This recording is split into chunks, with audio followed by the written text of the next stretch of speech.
అయిందయ్యా. చదువుల సఫానియా చేయాలట. సఫానియా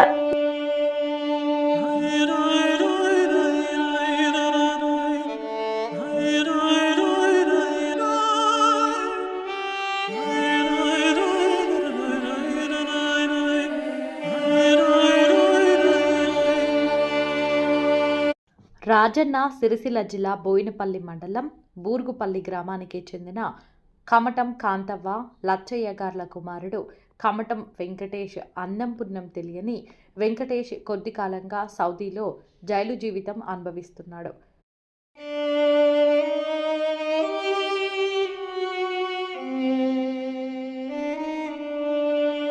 ఉదిస్తూ తన కొడుకుని రక్షించాలని ప్రభుత్వాన్ని వేడుకుంది.